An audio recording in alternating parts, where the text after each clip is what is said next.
Assalamualaikum warahmatullahi wabarakatuh. Shalom, Om Swastiastu, Namo Buddhaya, salam kebajikan, selamat siang dan salam sejahtera untuk kita semua. Perkenalkan, nama saya Nada Ramadhani dengan NIM 22011112382. Dari rakyat, oleh rakyat, dan untuk rakyat. Maka dari itu, materi pada video kali ini yaitu tentang demokrasi.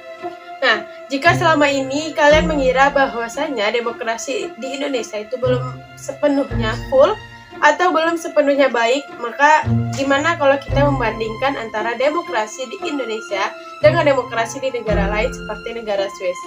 Maka judul video pada kali ini yaitu adalah perbandingan antara demokrasi di Indonesia dengan demokrasi di Swiss. Ada banyak negara di dunia yang menganut sistem demokrasi. Salah satunya adalah negara Swiss.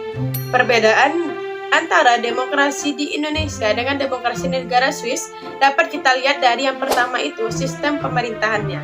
Indonesia memiliki sistem pemerintahan presidensial, di mana presiden sebagai kepala negara dan kepala pemerintahan. Jadi, presiden itu memegang kekuasaan tertinggi di negara dan kekuasaan tertinggi di pemerintahan.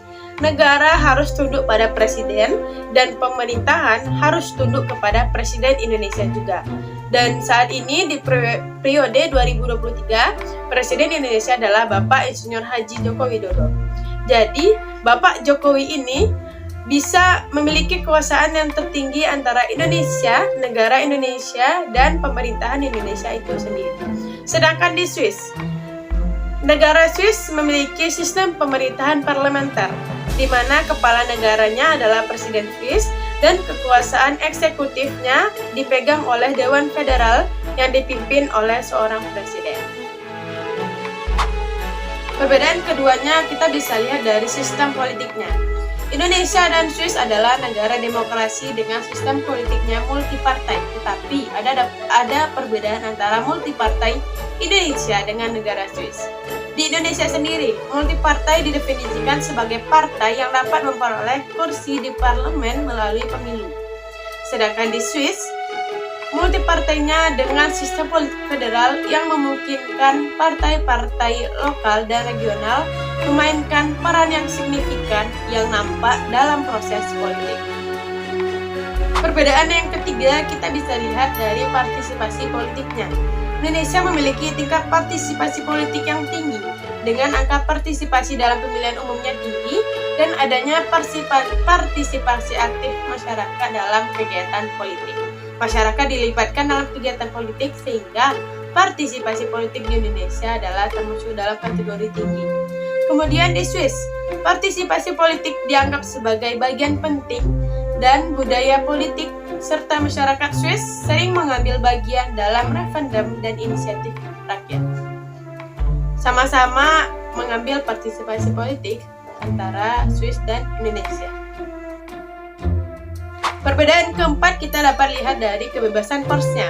Indonesia sendiri memiliki kebebasan pers yang relatif baru, dengan beberapa pembatasan pada kebebasan pers yang terus-menerus dihapuskan. Sedangkan di Swiss, kebebasan pers diakui sebagai hak fundamental, dan Swiss sering dianggap sebagai salah satu negara di dunia dengan kebebasan pers yang tinggi di dunia. Dari sini kita dapat menyimpulkan bahwasannya Indonesia dan Swiss memiliki sistem pemerintahan yang demokrasi yang sama.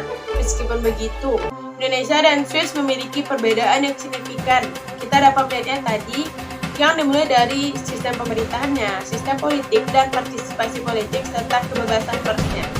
Namun, kedua negara ini memiliki tujuan yang sama, yaitu menciptakan sistem pemerintahan yang demokratis dan mendorong partisipasi aktif warga negara dalam proses politik, agar terjadinya politik yang bisa mensejahterakan rakyat, memakmurkan rakyat, dan memberikan keadilan pada rakyat.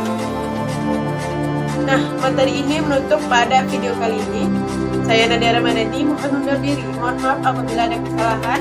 Saya akhiri dengan wassalamualaikum warahmatullahi wabarakatuh.